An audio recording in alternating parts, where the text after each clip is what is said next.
Lucas, boa tarde. Boa tarde, Camila.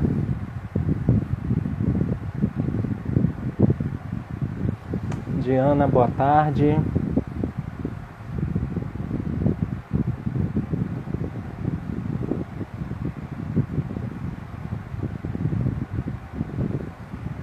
Magda, Júlia, tudo bem? Estou aguardando aqui já o Álvaro, para a gente dar início. Thaís, tudo bem?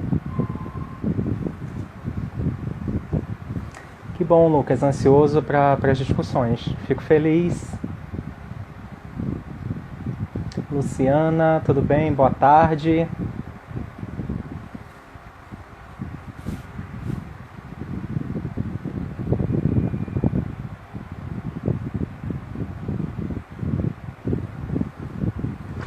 Luiziane, boa tarde. Luane.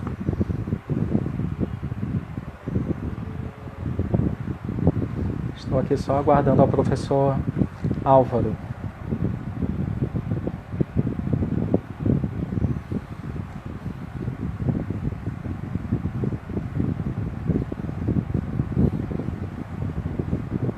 Vai ser ótimo. Tudo bem? Boa tarde. Bem-vindos e bem-vindas. Olá, Alexandra. Tudo bem?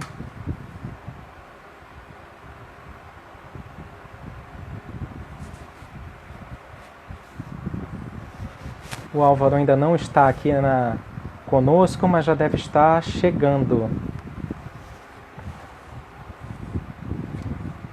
Flávia, boa tarde. James, tudo bem?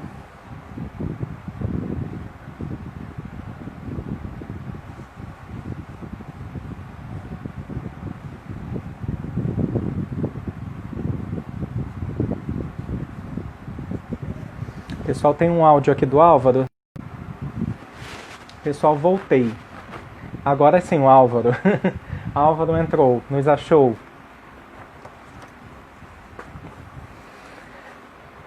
Álvaro, se você puder mandar o convite, senão eu te acho aqui.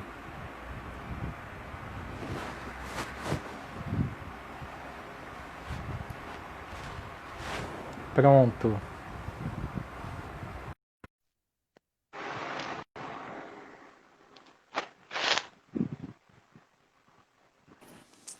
Agora acho que Olá, foi, né? agora sim.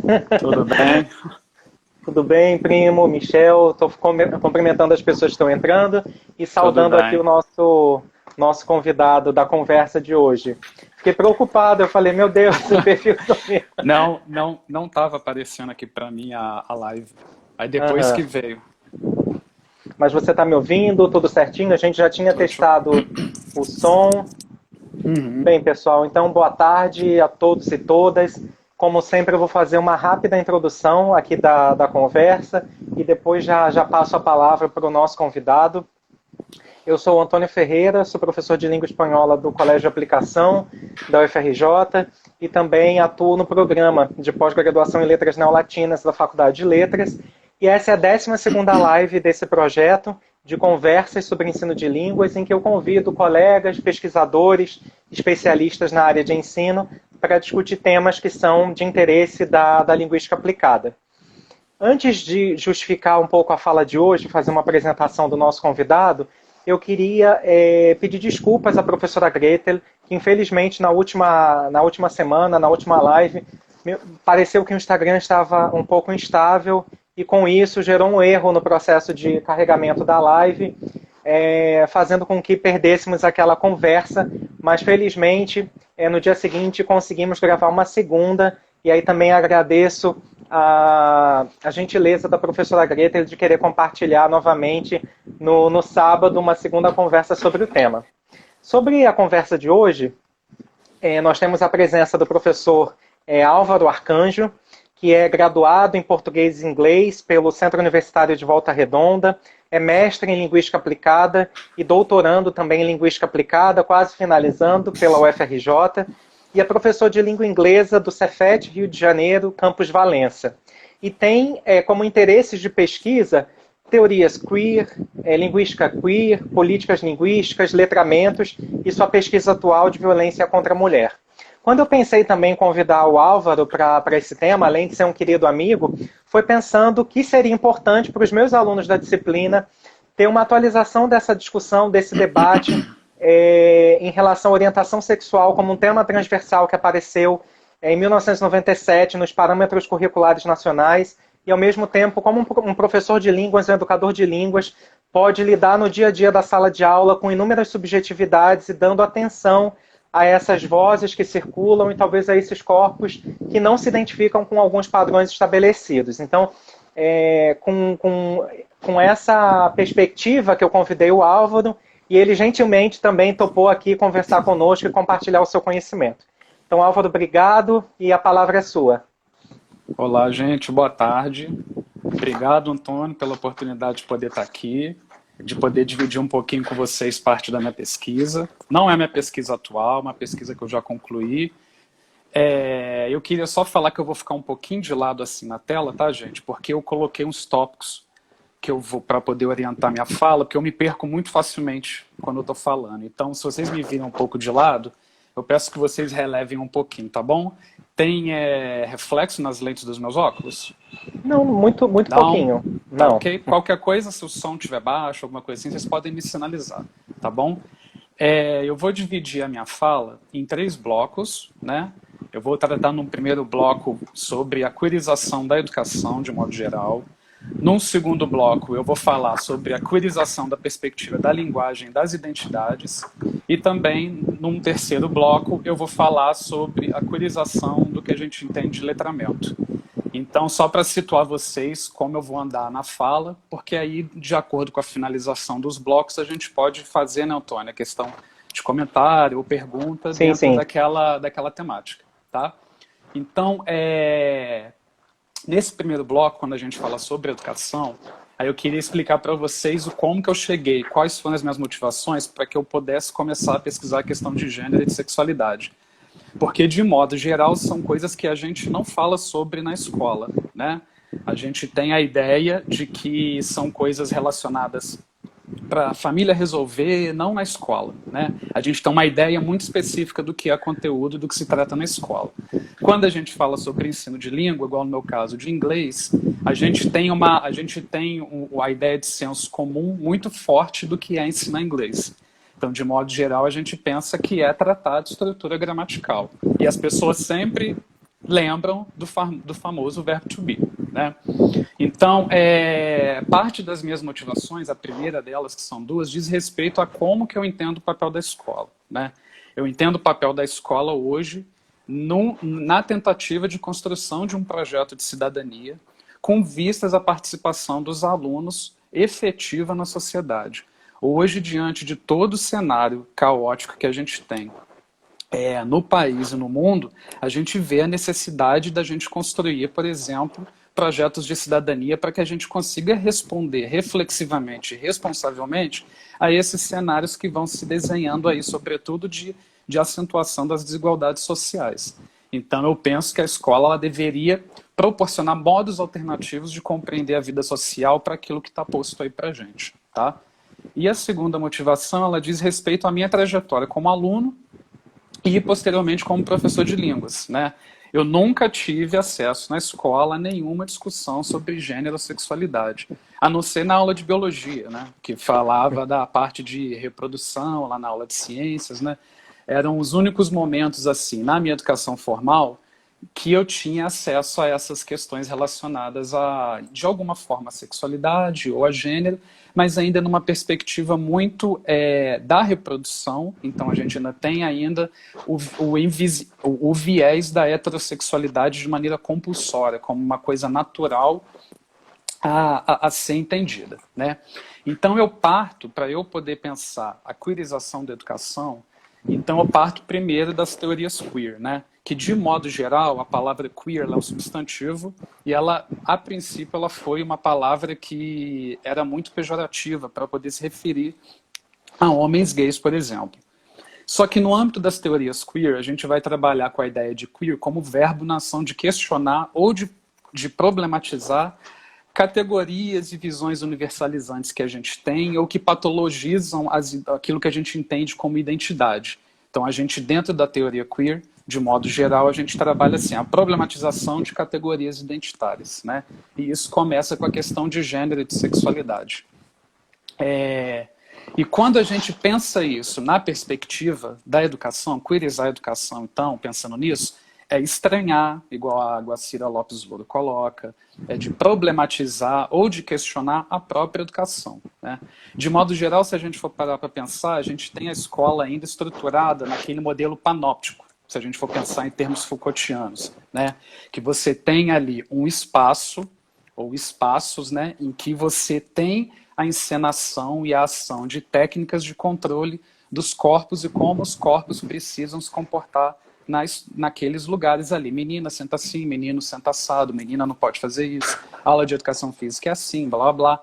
Então isso é uma fabricação no sentido que você reitera e constitui ao mesmo tempo essas identidades, esses padrões normativos. Então a escola, eu parto desse pressuposto, né?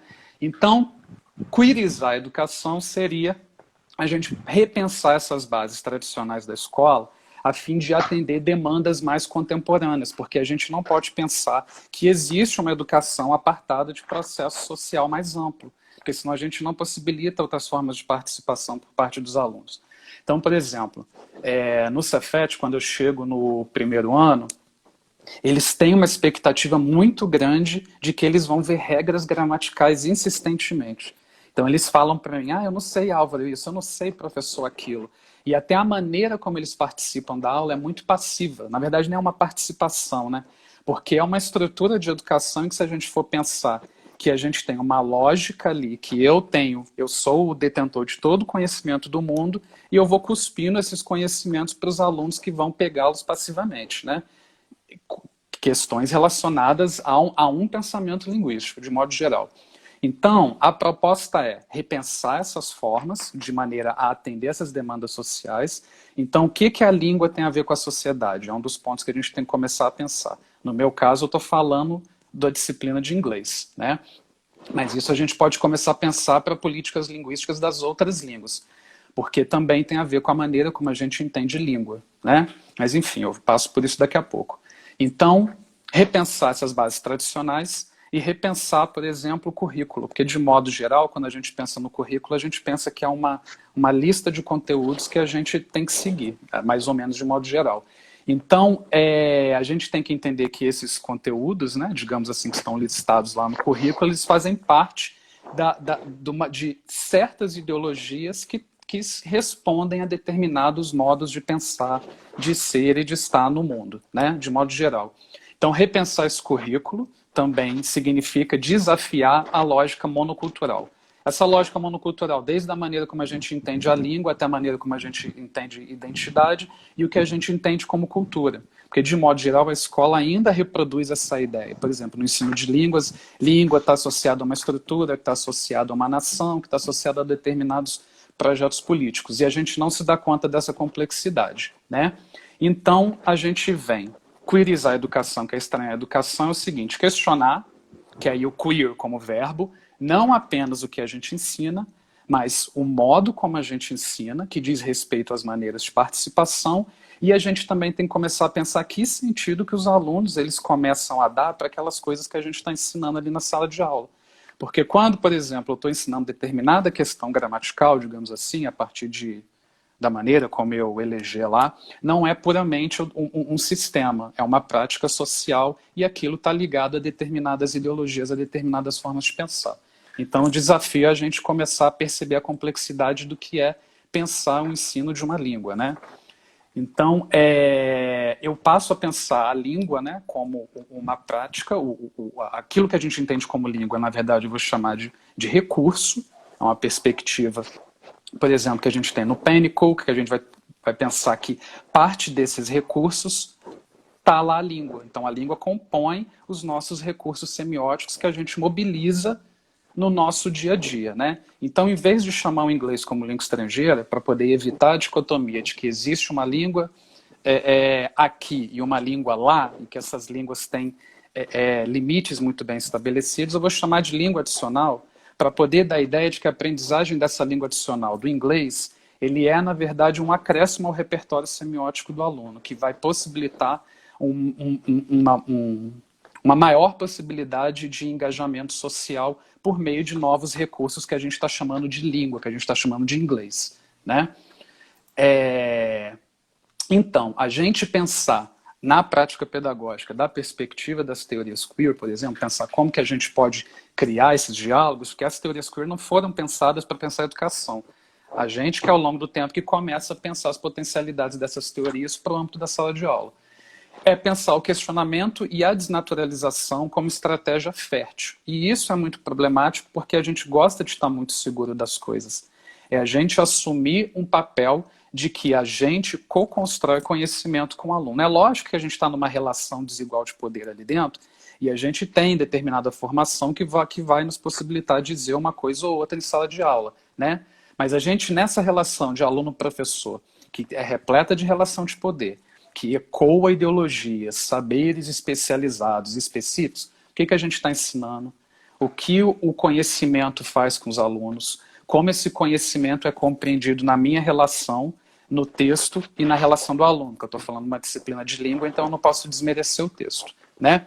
E o que os alunos podem fazer com esse conhecimento que eles adquirem na escola? Adquirem não, que eles co-constroem na escola, né? Então, se você for parar para pensar, queerizar a educação, ela está relacionada com a criação de novas condições de aprendizado, que são diferentes, que são alternativas a essas visões mais tradicionais. E que eu estou falando aqui, mas eu também reproduzo essas condições tradicionais. Na minha sala de aula, os alunos estão sentados em fila, um atrás do outro.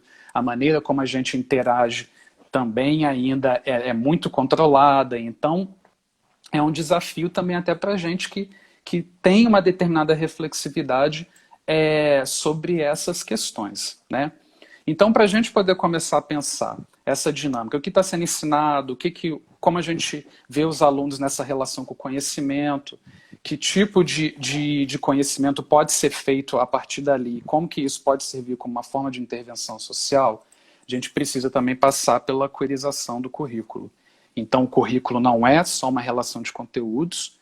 Quem trabalha em município, por exemplo, que tem uma articulação pedagógica mais intensa, de modo geral, é muito comum você receber lá os conteúdos. Tem o currículo de língua inglesa. Aí vem uma série de conteúdos, aí às vezes vem temas transversais, ou então leitura e interpretação de texto e uso de gêneros textuais ou do discurso, como queiram chamar. Então você tem ali a priorização de um sistema de inglês como um sistema que está apartado das relações sociais. Quando a gente estranha esse conteúdo, quando a gente estranha esse currículo, é a gente pensar que condições de conhecimento eu posso estruturar.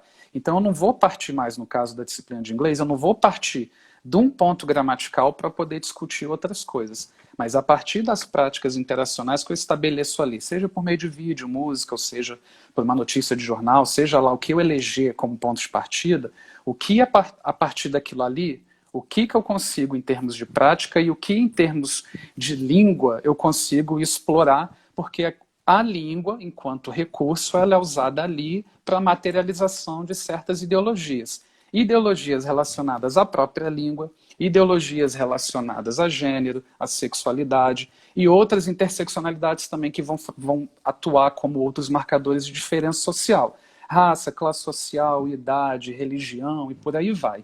Então é a gente olhar para a língua como recurso, porque é por onde todos esses marcadores sociais de diferença vão ser expressos. Porque todo uso da língua, ele nunca é um uso. Estou chamando de uso da língua, mas mais para frente eu vou chamar de performance.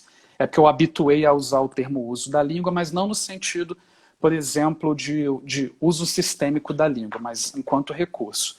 Toda mobilização de recurso linguístico, que a gente está chamando de língua, dentro da aula de língua, ele não é só uma mobilização de estruturas locais, mas também, quando eu mobilizo, quando eu performo linguisticamente, eu abro diálogo com estruturas sociais que estão relacionadas a determinadas formas de se usar aqueles recursos linguísticos. Então, por exemplo, só para vocês prestarem atenção, a gente ensina tag questions em inglês, são aquelas perguntas de confirmação.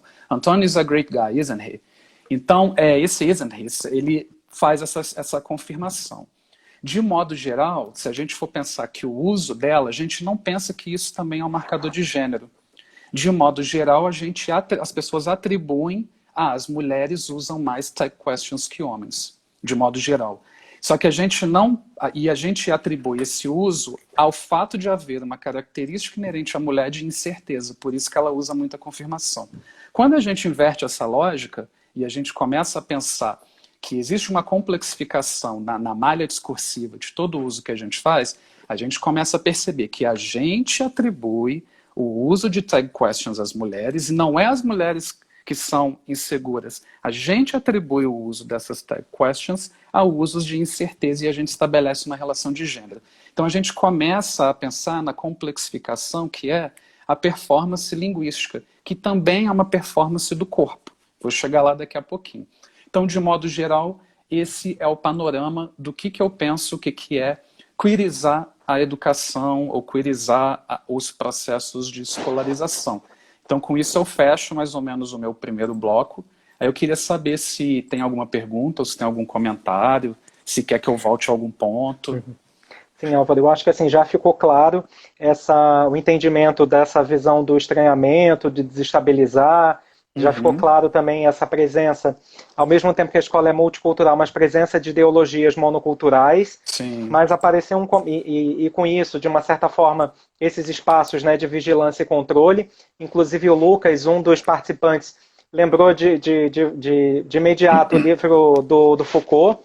E o mesmo Lucas fez uma pergunta, eu não sei se você prefere responder nesse bloco ou não, porque eu acho que isso vai acabar sendo transversal na sua fala. Ele também levantou um comentário em relação ao apagamento dessa discussão de gênero e sexualidade na formação inicial no currículo dos cursos de letras, né, nos currículos de formação inicial. Sim, sim. Eu vou comentar agora só para não correr o risco de eu pular isso, né, de esquecer. De modo geral, isso é verdade, né? Por exemplo, a primeira vez que eu fui pensar que a gente podia discutir gênero e sexualidade, estou falando de gênero e sexualidade porque é o tema da live, mas a questão identitária de modo geral, né? Foi numa disciplina de linguística aplicada que eu tive na graduação, né? Mas isso porque o professor que eu tive na época, ele também foi aluno na UFRJ, então ele tinha sido aluno do Luiz Paulo, né, do Moita Lopes. Então ele tinha esse acesso. Uma turma depois da minha, que não foi com esse professor, nunca leu nada sobre gênero e sexualidade na graduação. Então, assim, eu acho que tem a ver com essa formação também nossa e o tipo de maneira como você entende os estudos de linguagem de modo geral.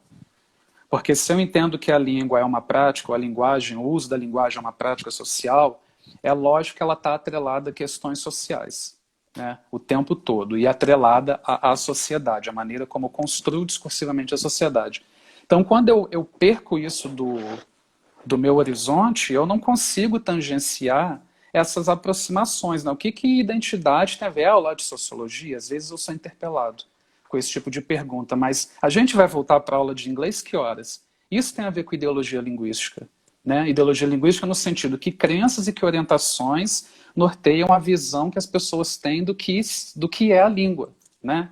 Então, de modo geral, acho que tem a ver com isso tudo. Tem a ver com ideologia linguística, eu acho que tem a ver com o que se entende como realidade, o que se entende como linguagem, por aí vai. Né? E é um trabalho árduo. Né? Eu estou me pautando em teorias dos anos 90, dos anos 2000, e a gente está em 2020 e está discutindo ideologia de gênero, né? Mamadeira e por aí vai, né? Não sei se eu respondi ou se foi um comentário. Sim, foi só na verdade, pergunta, comentário, mas seguimos. Tá. Então, eu vou passar agora para a questão do bloco 2, que no bloco 2 eu vou focalizar a questão de linguagem e de identidade, tá? Sobre a perspectiva da queerização, que é o estranhamento e o questionamento. Então, se eu for pensar, por exemplo, que eu sou um professor de línguas, não adianta eu só pensar sobre o viés de política linguística, sem pensar o papel da escola, e não adianta eu pensar o papel da escola sem pensar os seus desdobramentos para a minha sala de aula de inglês. Então, eu preciso saber para que serve a minha sala de aula de inglês. Né? Um dos primeiros pontos. Uma das questões de formação, só voltando no ponto do Lucas, é que, além dessa questão, muitas das vezes a gente não se discute por que a gente está ensinando aquilo que a gente ensina. Qual o papel da disciplina na formação do aluno, né? Então, eu espero balizar isso depois. Então, se a gente for pensar, a gente tem uma tradição muito grande nos estudos linguísticos e até no senso comum, que a linguagem, de modo geral, ela faz a mediação entre um conceito e um determinado objeto ou forma real, na realidade.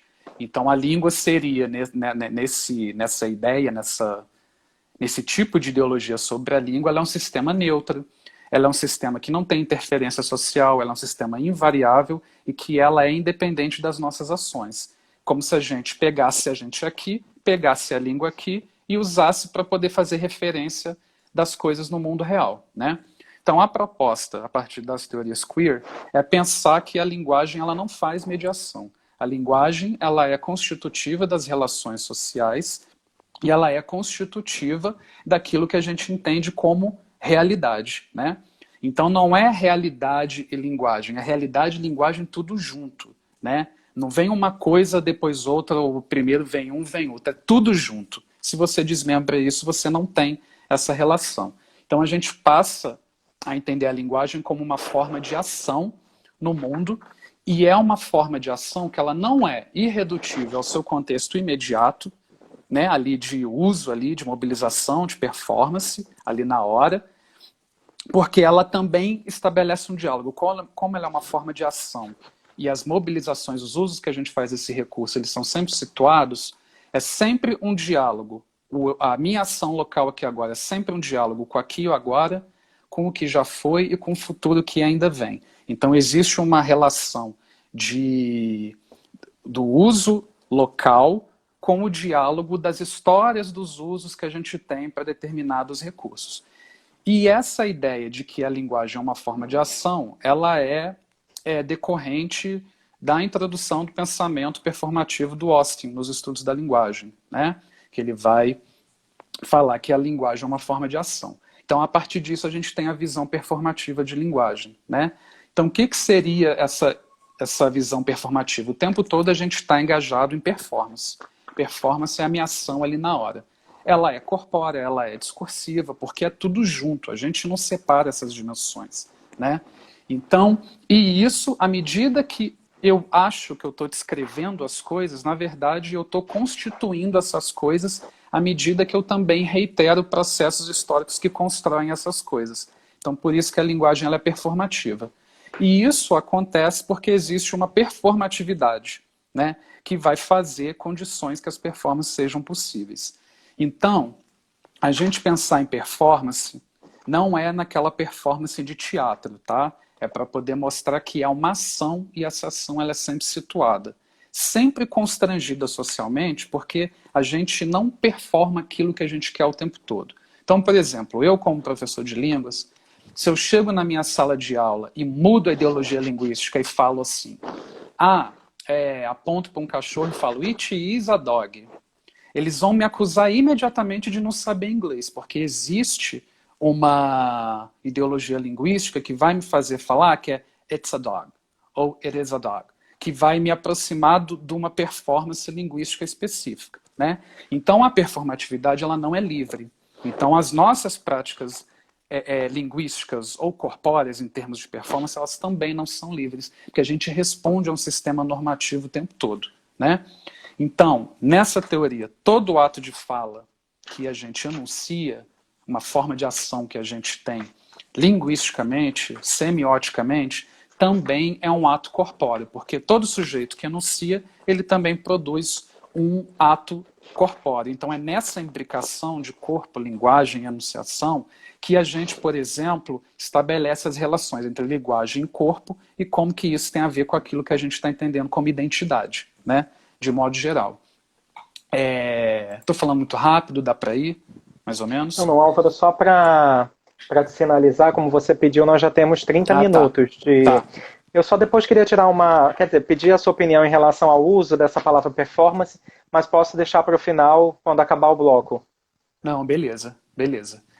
Então, eu já vou acabar, fechar essa parte da linguagem, eu vou só para a parte da identidade, que aí eu posso voltar nessa questão da performance. Aqui é muita coisa, né, e é pouquinho tempo. Então, quando a gente começa a perceber que existe uma relação intrínseca entre linguagem e corpo, e que ambos se constituem graças a uma performatividade, que é o que vai fazer a performance possível, a gente começa a problematizar as questões identitárias também. Porque a gente muda a visão de linguagem, a gente muda a ideologia linguística sobre a linguagem, então a gente muda também a percepção da atuação da linguagem. Então, quando a gente percebe que a linguagem é um conjunto de recursos que também atua na produção de corpo, de norma, de regra, e que sustenta a ideologia, a gente é capaz de problematizar, por exemplo, modelos cis heteronormativos, que são os modelos neutros. Cis, né, que é a conformidade, digamos, entre o órgão genital e o que a gente entende de gênero, e hétero, que são os padrões de heterossexualidade, que são compulsórios. Então, isso é muito naturalizado. Então, de modo geral, a língua também expressa essas normatividades. Quando a gente não tem uma mudança na nossa visão de linguagem, a gente não consegue perceber isso a partir do uso da língua, por exemplo, né? Porque a partir disso a gente começa a criar binarismos generificados. Em caso de gênero e sexualidade, a gente tem processos de racialização, a gente tem processos de estratificação de classe, e por aí vai, né? Então, de modo geral, quando a gente muda a visão de linguagem, vê que a linguagem ela é constitutiva da realidade, porque vem de uma noção Foucaultiana de discurso, que discurso é práticas que formam sistematicamente os objetos sobre os quais falam, né? Que envolvem um conjunto de saberes, que envolvem economias e por aí vai, que vão gerar a maneira como a gente entende determinadas coisas. Então, essas características do que a gente está chamando de construir a realidade são características que a gente usa para nortear tanto o nosso entendimento quanto nossas ações. Elas não estão nos objetos. Elas estão nessas relações sociais. E isso é uma economia política, cultural, histórica e por aí vai, né? E a língua expressa isso tudo, né? Estou batendo nessa tecla porque eu estou usando o termo língua, que é um termo problemático para o ponto de onde eu estou falando. Então, por isso que eu estou batendo nessa tecla. Então, a gente vai trabalhar com a ideia de quê? De que esses discursos, como eles constroem realidades, eles também formam delimitações nas categorias identitárias, porque esses discursos, eu tenho discursos de ordem médica, eu tenho discursos de ordem biológica, eu tenho discursos de ordem psiquiátrica, por exemplo, que vão delimitar determinadas categorias identitárias. Na verdade, por exemplo, se a gente for pensar em termos de gênero e sexualidade, a gente tem discursos da ordem da medicina, da biologia, muito fortes, que vão ser atuantes na construção do nosso entendimento. Então, isso guia a nossa ação, né? Então, a gente tem a problematização dessa matriz de inteligibilidade que é de ordem heterossexual, porque ela normatiza determinada forma de se conceber gênero, como se a gente concebe sexualidade, porque ela fixa papéis para gênero, né? E o que os gêneros eles fazem? Deve haver uma coerência entre o órgão genital, o gênero e o desejo, né? Então isso tem a ver com essa matriz heterossexual dessa ordem compulsória, né? Então a gente se opõe, né, a partir dessa leitura das teorias queer, a essa lógica dicotômica, e a gente vai entender que todas as identidades são construtos discursivos, ou seja, elas são construídas, elas são experimentadas e elas são entendidas de maneiras diferentes, de acordo com culturas, momentos históricos específicos, porque depende da maneira de que tipo de discurso é precipitado para poder construir aquele objeto. Então, por exemplo, tem um sociólogo, que é o Pedro Paulo Oliveira, ele fez um estudo, a construção da masculinidade, por exemplo.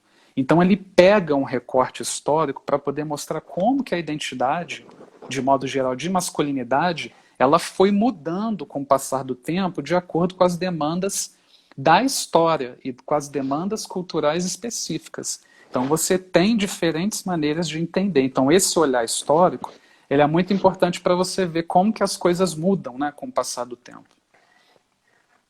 Deixa eu ver aqui se eu estou pulando alguma coisa. Vamos lá. Tem um comentário do Rafael, né, seu colega de trabalho que já esteve aqui conosco, dizendo Sim. que essa ideia de cronótopo é essencial, né, achando Sim. muito pertinente. Eu acho que, assim, já fiz anotações aqui dessa noção, então, de gênero, né, como performance social, isso que você mencionou, considerando vários outros aspectos, as práticas socioculturais, mas eu queria te fazer uma pergunta, na verdade, saber um pouco a sua opinião sobre o uso dessa palavra performance nos estudos de linguística aplicada. Porque eu acho que acabou sendo um termo, na verdade é um conceito, pensado como você traçou aqui para a gente, né? Para talvez um contexto específico, e ele acabou sendo muito, caindo no senso comum, talvez, das pesquisas. Eu não sei se você tem essa mesma percepção, se você concorda com alguns usos dessa palavra. Eu acho que assim, depende muito do local de onde a gente fala, né? De onde a gente está falando. Porque, por exemplo, a ideia de performance também a gente vai achar lá no gerativismo associado à competência, né? Não é competência, gente, a palavra em si. Me fugiu. Então, desempenho, né? Então, a gente tem determinados usos, e a palavra contexto, por exemplo, ela é muito problemática, porque você tem todas 1 milhão de maneiras de se entender contexto. Eu acho que é o que acontece com performance. Eu acho que o problema da gente pensar, o problema da palavra performance, de onde eu estou falando, não é um problema, né? A gente tem que contextualizar muito bem para a pessoa não achar que é uma encenação livre, que existe uma encenação aqui e existe um ator aqui que intencionalmente está fazendo essa atuação.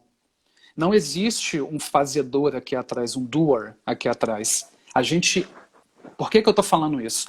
Porque a gente, na verdade, quando a gente performa, a gente não está espelhando algo de dentro, de modo geral. A gente está, o reconhecimento identitário que a gente faz, ele é um efeito das nossas performances corpóreas discursivas sob determinadas regulações sociais. Essas regulações ajudam a gente a entender, porque nem toda norma é ruim também, né? Mas determinadas regulações sociais vão ajudar a gente a compreender. O problema que eu vejo às vezes é porque assim, é performance, é livre. Não é livre, porque a performatividade não é livre, né? Ela é constrangida o tempo todo, existe uma fricção o tempo todo daquilo que a gente projeta, que a gente acha que está fazendo, que é uma cópia de idealizações, de discurso sobre gênero, né? A gente não sabe de onde saiu essa ideia de gênero masculino, por exemplo, que a gente usa. A gente simplesmente tem uma ideia e copia, mas isso é de muita regulação, é de muito trabalho discursivo, é uma maquinaria discursiva muito forte. Então, eu acho que a gente tem que sempre situar de onde a gente está falando, para a pessoa entender qual o conceito de performance. Igual quando eu falo uso de língua, é um termo que eu sei que é muito problemático. Porque eu não estou trabalhando com língua enquanto sistema, estou trabalhando língua enquanto prática. Então, o que eu entendo por língua é um conjunto de recursos semióticos que dentro desse conjunto tem uma coisa que eu chamo de língua, né? Então, eu acho que é isso, Antônio. A gente tem que sempre situar de onde a gente está falando. Claro. Porque senão a gente tem usos equivocados e a gente vai ter usos também que não tem nada a ver com o que a gente faz. Uhum. Né? Então, só para pegar o gancho disso, então o que a gente está chamando de performance, que não existe alguém aqui atrás fazendo a performance, a gente é efeito dessa performance, a gente é produto dessa performance, daquilo que a gente aprende nos nossos jogos de socialização.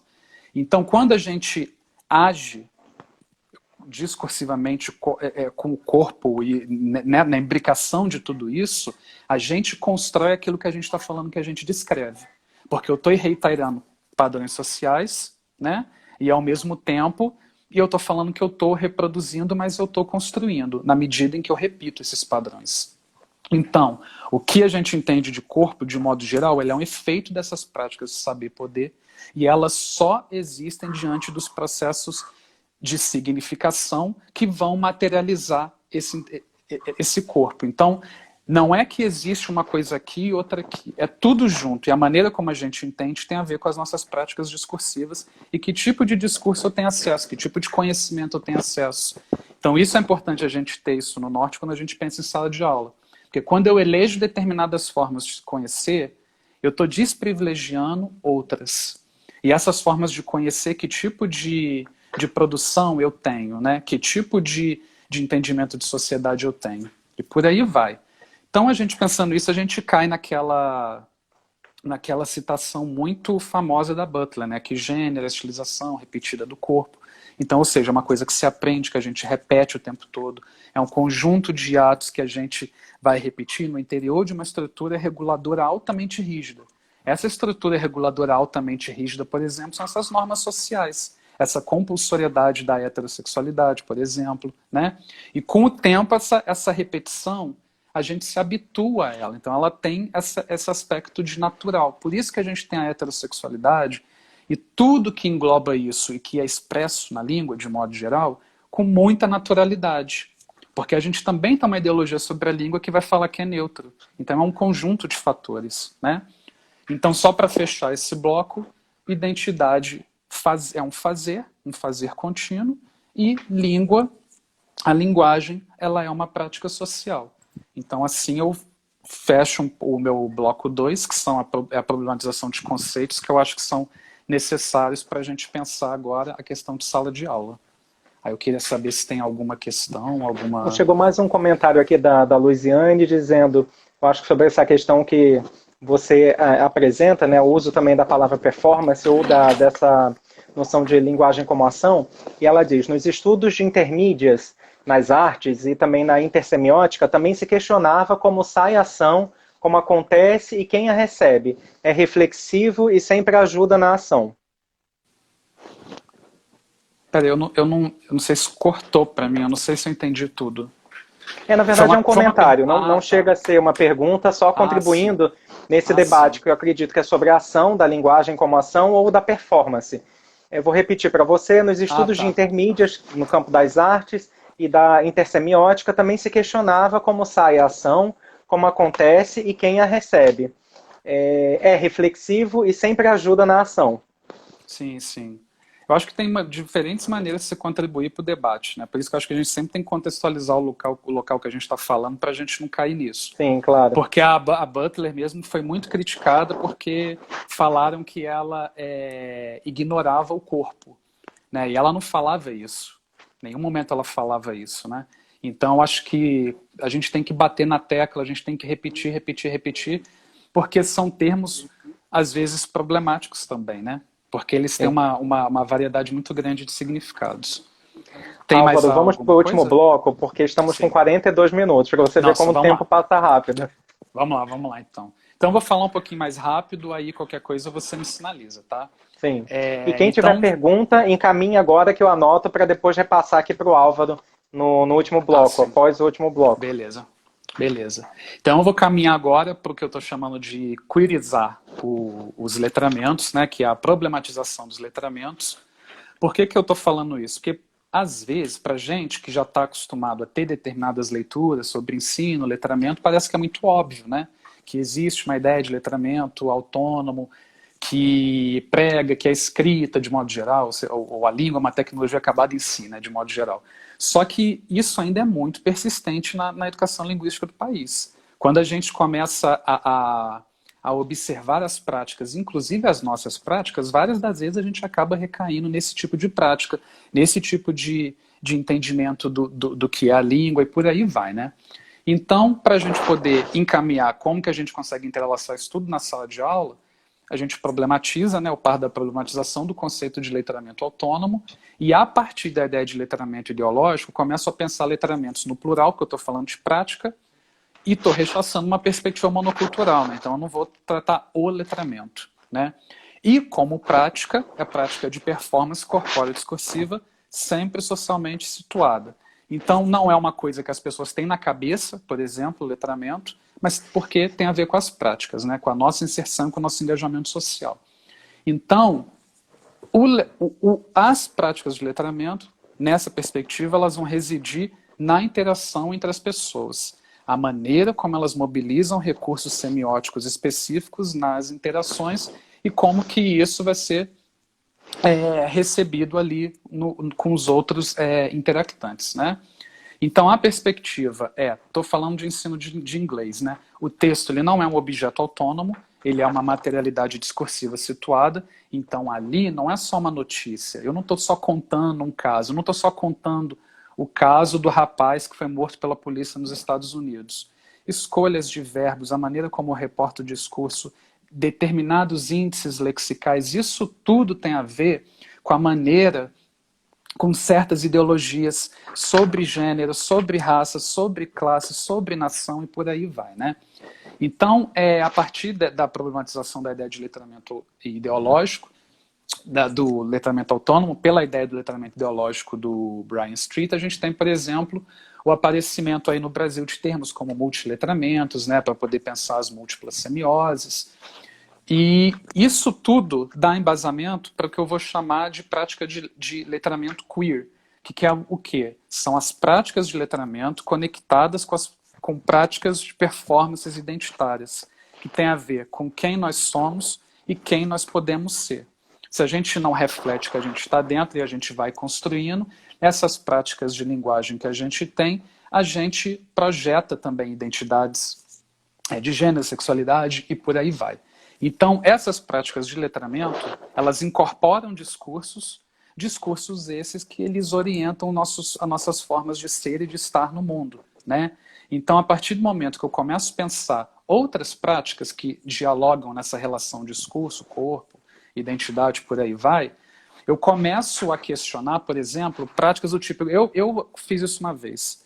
Estava numa sala de aula, tinha uma menina sentada de perna aberta e tinha um menino olhando.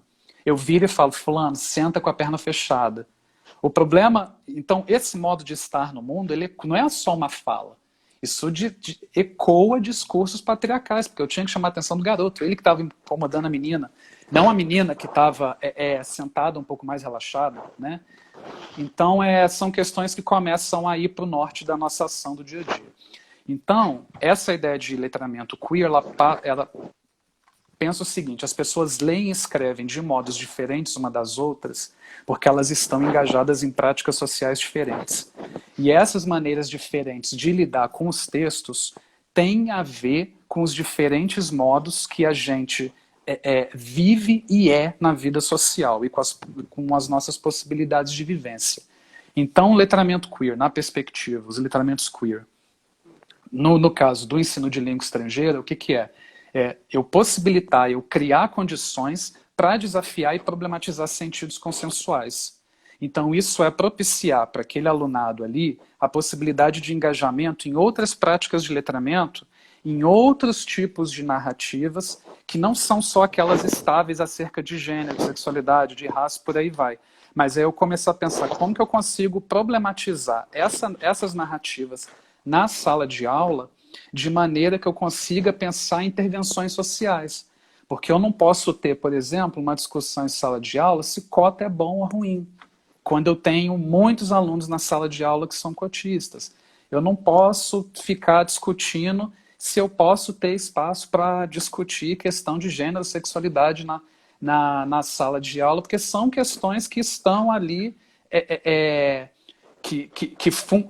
que fundam os nossos seres ali, né? Então, como que eu vou me distanciar desses processos se eu quero pensar um ensino de línguas com participação social, né? Então, pensar a sala de aula de inglês, uns objetivos, que aí eu vou começar a encaminhar rapidamente umas questões que eu quero poder exemplificar como que eu trabalho com essa noção de recurso, coisa e tal. Então, pensar a sala de aula de inglês como um locus para pensar a mudança social, porque a parte da questão colonial do inglês, a gente tem uma produção discursiva muito intensa em inglês no mundo. Então, muitas das coisas que a gente tem acesso, em nível global, primeiramente, elas são produzidas em inglês. Então, ao mesmo tempo que a gente tem, de um lado, colonialidade, a gente pode lidar com esse aspecto positivo, que é esse entranhamento do inglês de um modo geral no nosso dia a dia, né? E pensar que tipo de circulação discursiva que eu aprender inglês me permite. Que tipo de narrativa, que tipo de história de vida, seja lá o que for, eu consigo ter acesso quando eu consigo adicionar ao meu repertório, que eu estou chamando de língua materna, repertórios daquilo que eu estou chamando que é uma outra língua. Então eu consigo transitar talvez melhor entre discursos locais, por exemplo, e discursos mais globais, né? Digamos assim. Então isso a gente é uma possibilidade, isso daí já vem lá desde os PCNs, né? Que é também uma possibilidade de você aumentar a sua autopercepção como ser humano, né? E como cidadão, e você refletir sobre a sua capacidade de se engajar em outros discursos e pensar em outros modos de agir no mundo, que são diferentes desses modos normativos, binários, tidos neutros, né? E por aí vai.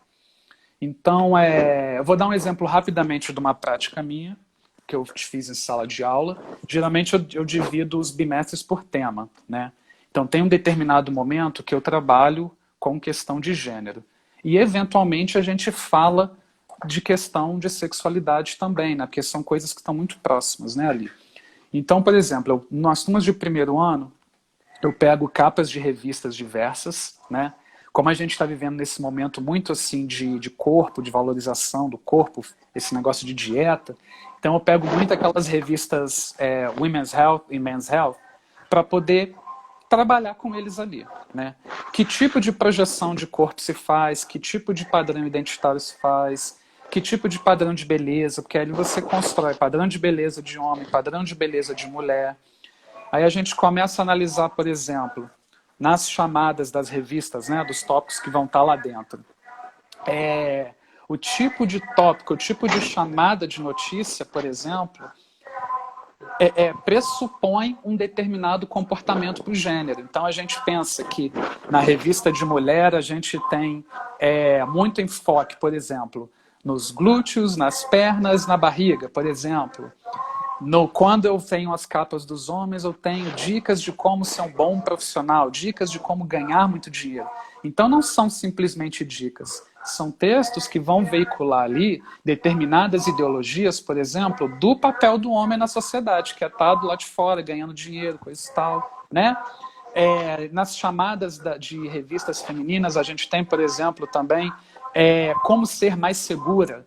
Então, isso tem a ver com determinadas ideologias de gênero que são expressas na língua. Então, em um minutinho eu fecho. Então, eu tento, eu parto primeiro de uma ideia de essencialismo estratégico, que é para poder ver como que meus alunos e minhas alunas, eles e elas, transitam em discursos sobre gênero, sobre sexualidade, para poder entender que tipo de associação eles fazem, que tipo de entendimento eles têm, para a partir daquilo eu começar a trabalhar. Álvaro, como que entra a questão de inglês, por exemplo? Nesse caso, eu começo trabalhando padrões comparativos. Então eu ensino eles a colocarem opinião, desde in my opinion, to me, I think, blá, blá, blá, blá, blá. Então eu vou ensinando esses mecanismos para eles irem participando e começando a comparar.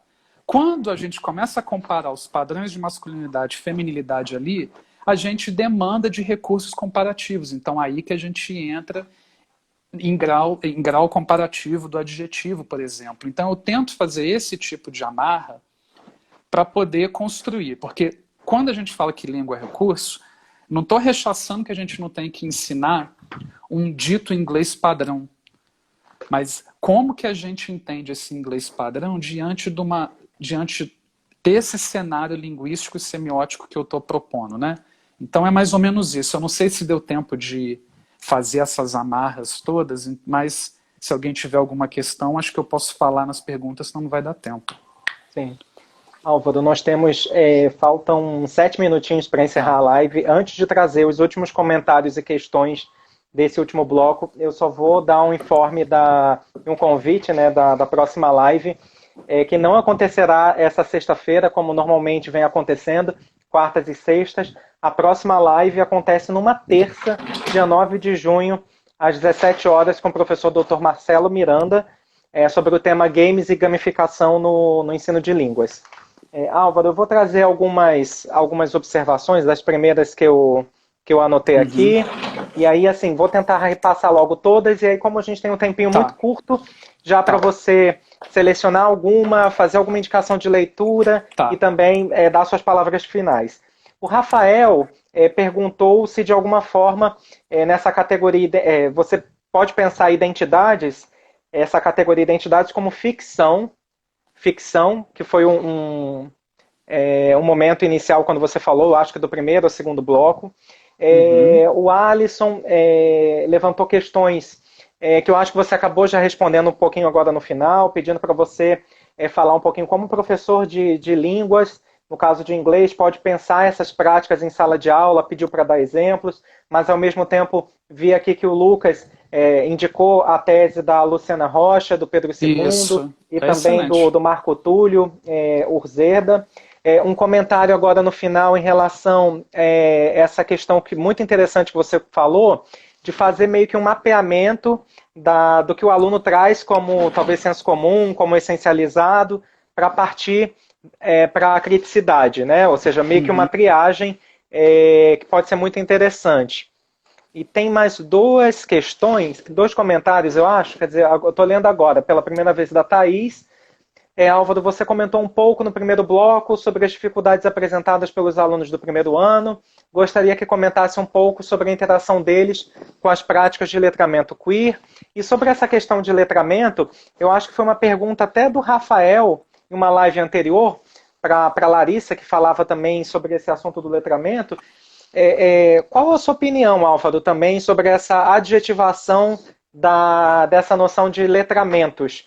A própria concepção de letramento já não traz uma visão de criticidade, há necessidade de reforçar, ou dentro do campo de estudos, né, dos estudos queer, é importante reforçar mais ainda. Só para te sinalizar, tem 4 minutinhos para encerrar essas questões, e obrigado desde já, caso a gente caia ou seja derrubado. Eu que agradeço, gente, muitíssimo aí pelo diálogo. Gente, eu vou responder, porque senão vai acabar caindo, porque eu falo muito. A ideia de ficção, aí é outro termo também que a gente tem que tomar muito cuidado. A identidade ela é ficcional porque a gente não sabe localizar um original. Isso para Butler. Então ela fala que ela é uma ficção, ela é uma arte de improvisação no sentido que ela é um fazer do aqui e do agora, lógico que sob determinadas regulações, né? Mas ela é ficcional porque a gente não sabe localizar onde está esse ideal de identidade que a gente copia, né?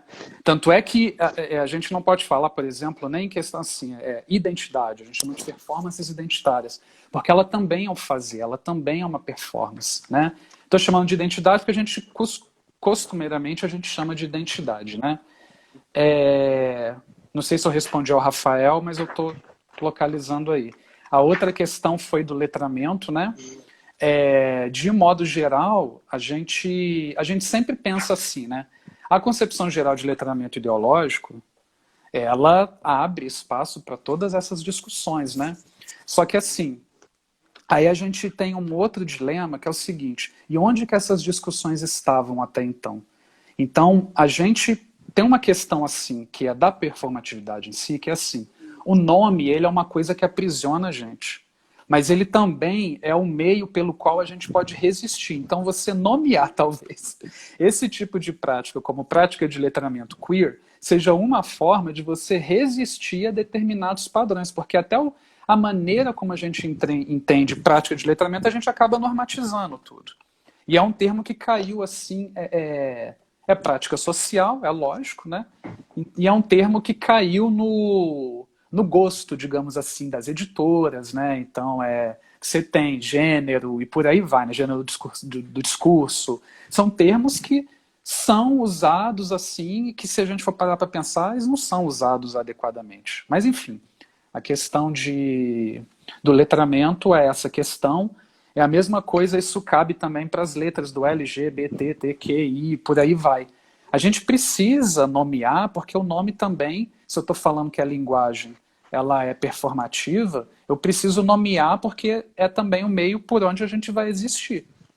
Ainda que seja que ele restrinja, é um meio por onde eu existo e também é por onde eu vou reinventar essa existência, né? Então, o processo de nomeação eu vejo como importante nesse aspecto, tá? Isso é em razão da minha filiação à visão de linguagem como performativa. E a outra questão era da Thaís, como os alunos reagiram sobre a inserção dessas práticas de letramento queer? Eu acho que tudo depende, assim, da maneira como você faz, né? Eu acho que, assim, eu tento não ser assertivo com os alunos. Álvaro, então, desculpa. 25 segundos. Eu tento não ser assertivo com os alunos. Então,